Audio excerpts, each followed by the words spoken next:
వి gold trusted gold buyers మీరు తాకట్టు పెట్టిన బంగారాన్ని విడిపించి ఈ రోజు ఉన్న మార్కెట్ ధరకు కొనబడను 7771077720.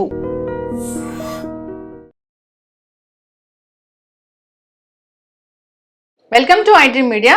సో జనరల్గా ఇంటర్మీడియట్ ఫాస్టింగ్ చాలా మ్యాజిక్ చేస్తుంది ఇలా చెప్తూ ఉంటారు.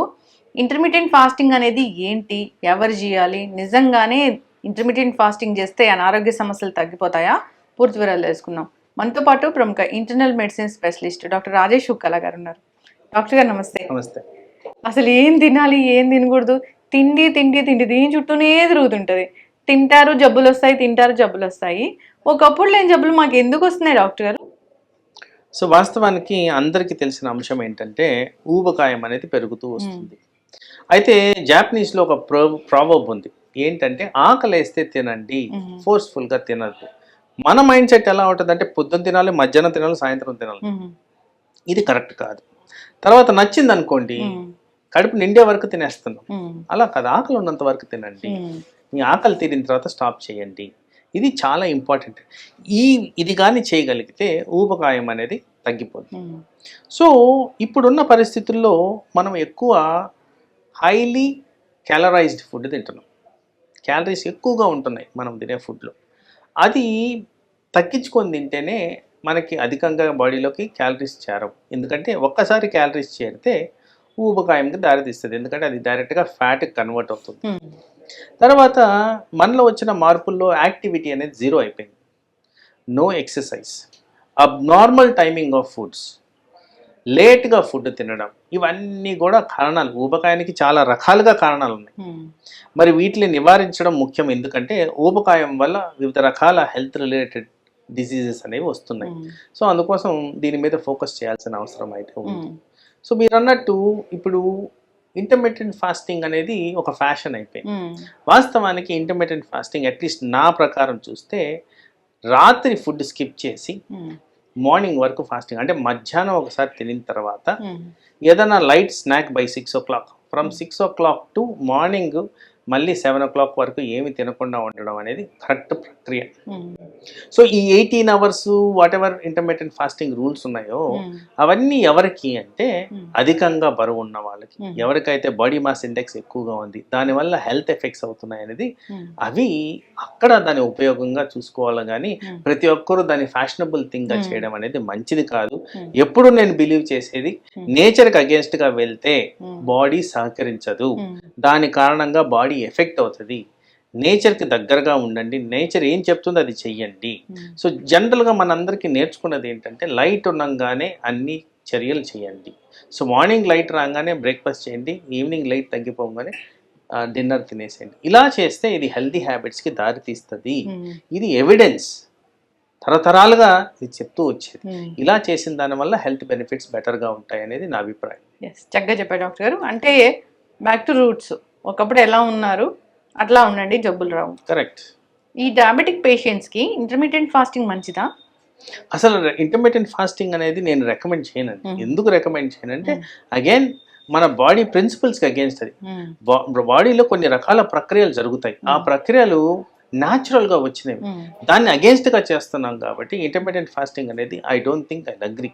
మీరు తినే ఆహారంలో తగ్గించి తినండి, 3 పూట్ల తినండి, పద్ధతిగా తినండి, తినాల్సిన టైప్ ఆఫ్ ఫుడ్ తినండి, మీకు డెఫినెట్గా వెయిట్ తగ్గుద్ది. దానికి ఇంటర్మీడియట్ ఫాస్టింగ్ చేయాల్సిన అవసరం లేదు.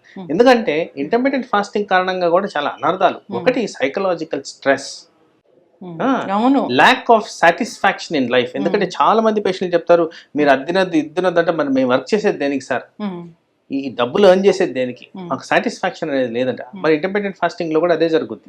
సో అందుకోసం ఈ స్టోన్స్ ఫార్మేషన్ కానీ, గాల్ బ్లాడర్లో స్టోన్స్ రావడం కానీ, ఫ్యాటీ లివర్స్ కానీ, ఇలాంటి వాటి అన్నిటికి కూడా, even for diabetes, even for hypertension, ఇది సేఫ్ అయితే కాదు. ఇంటర్మీడియట్ ఫాస్టింగ్ అనేది మీకు షార్ట్ పీరియడ్లో ఏదైనా life threatening or significant weight gains ఉన్నప్పుడు ఉపయోగపడే ప్రక్రియ, కానీ అదే లాంగ్ టర్మ్గా దాన్ని గమనించుకోవడం అనేది మంచిది కాదు. అంటే డాక్టర్ చెప్తే చెయ్యాలి, ఇది అవసరాన్ని బట్టి చేయాలి. అంటే న్యాచురల్ పద్ధతుల్లో కూడా తగ్గించుకోవచ్చు అంటుంది. ఇప్పుడు సపోజ్ అందరికీ ఒక అలవాటు, అందరూ కూడా కనీసం 3 ఇడ్లీలు అనేది తింటారు, అది న్యాచురల్. 2 దోశలు అనేది తింటారు. మరి మీకు అది అధికంగా అవుతున్నప్పుడు దాన్ని సగం చేయండి. ఎక్కడ రూల్ బుక్ లో లేదు మనకి ఇన్నే ఇడ్లీలు తినాలి, ఇన్నే దోశలు తినాలి. దాంట్లో తక్కువ తిన్నా కానీ మనం లావు తగ్గుతాం. మీ number of calories entering the body తగ్గించుకుంటే ఆటోమేటిక్గా వెయిట్ తగ్గుతారు. ప్రాబబ్లీ ఒక నెలలో తగ్గకపోవచ్చు, 3 నెలల్లో అయితే మీకు రిజల్ట్ వస్తుంది. సో ఆ విధంగా దీన్ని కేటగరైజ్ చేసుకోవడం ముఖ్యమని నా అభిప్రాయం. కడుపు నిండుగా తినకూడదు, కడుపు నిండుగా తినకూడదు, ఆకలి అయినంత వరకు తినండి. టైం పెట్టుకొని తినకూడదు, ఆకలిస్తే తినాలి. ఎస్, ఆకలిస్తే తినండి. ఆ విధంగా పర్టికులర్గా ఎవరైతే అధిక బరువు ఉన్నారో వాళ్ళల్లో ఇది మాత్రం డెఫినెట్గా యూస్ఫుల్ అవుతుంది. డాక్టర్ గారు, ఈ మధ్య కూడా మనం చాలా వింటున్నాం, ఒక్క రోజంతా ఫాస్టింగ్ ఉండండి, క్యాన్సర్ సెల్స్ లాంటివి కూడా పోతాయి మీ శరీరంలోంచి అని. నిజంగా అట్లా ఉంటుందా? అంటే కొంత ఎనర్జీ సరఫరా అనేది తగ్గిన దానివల్ల ఆ క్యాన్సర్ గ్రోత్ అనేది తగ్గించవచ్చు, కానీ ఆ ఒక్క రోజు వల్ల మిగతా రోజులు నార్మల్గా ఉంటారు. ఎస్. సో ఇదేదో ఇంటర్మీడియట్ ఫాస్టింగ్ ఇదేదో వచ్చింది మ్యాజిక్ చేస్తుంది అని అలాంటివి అయితే పెట్టుకోకూడదు. పాత పద్ధతి ఏదైతే ఉందో అట్లా పాటిస్తే చాలు. అయితే రైస్, కార్బోహైడ్రేట్స్ అసలు ఇవి తీసుకోకపోతే చాలామంది అసలు మొత్తం రైస్ అంతా మానేసి ఫ్రూట్స్ ఇలాంటి వెజిటబుల్స్ ఇలాంటివి తీసుకుంటూ ఉంటారు, లేదా మిల్లెట్స్ అనేవి తీసుకుంటూ ఉంటారు. అట్లా తీసుకోవచ్చు. వాస్తవానికి ప్రతి పర్సన్కి బ్యాలెన్స్డ్ డైట్ అనేది ముఖ్యం. పర్టికులర్గా కార్బోహైడ్రేట్స్ కొంత శాతంలో మనకు కావాలి, అలాగే ఫ్యాట్స్ కూడా కొంత శాతంలో కావాలి. సో ఈ రెండుటి కాంపోజిషన్ మనకు ఒక ప్లేట్ సర్వింగ్లో ఒక 40-30% ఉంటే చాలు. మిగతా 60 to 70% ఏదైతే ఉందో అది ప్రోటీన్ ఫామ్లో ఉంటే ఇది కరెక్ట్ ఫార్మ్ ఆఫ్ డైట్. ఇలా చేసుకొని తింటే మనం నంబర్ ఆఫ్ క్యాలరీస్ గమనించుకుంటూ then that is a healthy balanced diet అవుతుంది. అండ్ ఈ డైట్లో కూడా వాస్తవానికి న్యాచురల్గా వచ్చే సబ్స్టెన్సెస్ ఎక్కువగా ఉండేటట్టు మనం చేసుకోవడం వల్ల హెల్త్ బెనిఫిట్స్ బెటర్గా ఉంటాయి. అంటే వెజిటబుల్ సాలెడ్స్, ఫ్రూట్స్, ఇలాంటివి నట్స్ ఇలాంటివి ఉండేటట్టు మనం చేసుకుంటే ప్రతిదీ ప్రాసెస్డ్ కాకుండా, ప్రతిదీ బేక్డ్ కాకుండా, ప్రతిదీ అడిటివ్స్ అంటే సాల్ట్, షుగర్ ఇట్లాంటివన్నీ యాడిటివ్స్ కాకుండా చేసుకుంటే అది హెల్తీ డైట్ అవుతుంది. మేము ఎట్లా చేస్తామంటే జనరల్గా కాన్సెప్ట్ కూడా ఎట్లుంటుందంటే ఫుల్ అన్నం అంతా తినేసి మీరు వెజిటబుల్స్ తిన్నారని మళ్ళీ మధ్యలో వెజిటబుల్స్, మీరు నట్స్ తినమన్నారని మళ్ళీ మధ్యలో నట్స్, ఇలా తింటూ ఉంటారు. మరి అది అధికంగా క్యాలరీస్ వస్తున్నాయి. ఏదైతే టాపిక్ మనం మాట్లాడుతున్నాం ఊబకాయం ఇంటర్మీడియట్ ఫాస్టింగ్ కి, అది విరుద్ధం అవుతుంది కదా. సో మీరు క్యాలరీస్ తక్కువ చేసుకోవాలి. మీ కడుపు నిండిన తర్వాత మళ్ళీ తింటున్నారు, దాని కారణంగా ఎక్సెస్ అమౌంట్ ఆఫ్ క్యాలరీస్ అనేది వస్తుంది. మరి అది మనకి హెల్త్ రిలేటెడ్ ప్రాబ్లమ్స్ కి దారితీస్తుంది. కాబట్టి అలాంటిది అయితే నేను రికమెండ్ చేయబోట్లేదు. ఫైనల్ గా డాక్టర్ గారు, ఎందుకు డాక్టర్లు అంటే ఏ టాబ్లెట్ అయినా కానీ తిన్న తర్వాత వేసుకోమని చెప్తారు? వాస్తవానికి కొన్ని టాబ్లెట్లు తినక ముందు వేయడం, ఫర్ ఎగ్జాంపుల్ థైరాయిడ్ టాబ్లెట్, కొన్ని షుగర్ టాబ్లెట్స్, ఇవన్నీ కూడా తినక ముందు వేయడం జరుగుతుంది. Most of it after food. ఎందుకు ఏమంటామంటే first irritation of the stomach తగ్గిస్తుంది, గ్యాస్ట్రిక్ ట్రబుల్ని అదుపులో ఉంచుతుంది. తర్వాత జీర్ణమైనప్పుడు అబ్జార్ప్షన్ బెటర్గా ఉంటుంది. సో ఆ విధంగా బెనిఫిషియల్ ఎఫెక్ట్స్ ఉంటాయి. కాబట్టి తినిన తర్వాత వేసుకోమనేది సహజంగా. ఏదైనా టాబ్లెట్ వేసుకున్న తర్వాత ఈ ఫుడ్ అవాయిడ్ చేయాలనేది ఉంటుందా? జనరల్ గా కంపల్సరీ చెప్తుంటాము. కొన్ని రకాల ఫుడ్స్ అనేవి డెఫినెట్ గా పర్టికులర్ గా ఇప్పుడు సపోజ్ నేను థైరాయిడ్ గురించి చెప్పాను, దీంట్లో కొంత రెస్ట్రిక్షన్స్ ఉన్నాయి.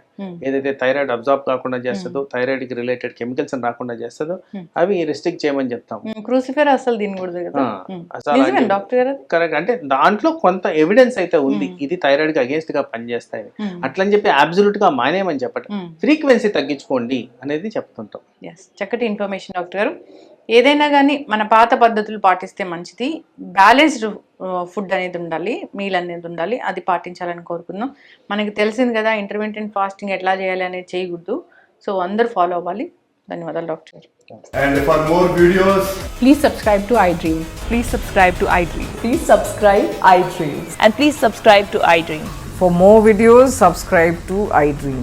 please like, share and subscribe to the channel. Congratulations, iDream. Subscribe to iDream. Subscribe to iDream. So subscribe to iDream Media. iDream ki iDream team andarki huge congratulations. Please subscribe iDream Media. Please subscribe to iDream. Subscribe iDream. Please subscribe to iDream. iDream అంటే నా కళల ఛానల్ను subscribe చేసుకున్నారు, నోరు తిరుగుతలేదు, మీరైతే గంట గుర్తు కొట్టండి. For more such videos, please subscribe to iDream. Subscribe to iDream. Please subscribe to iDream. Please subscribe iDream Media. Please do subscribe to iDream. Please subscribe to iDream Media. For best entertainment and information, please subscribe iDream. And don't forget to subscribe to iDream.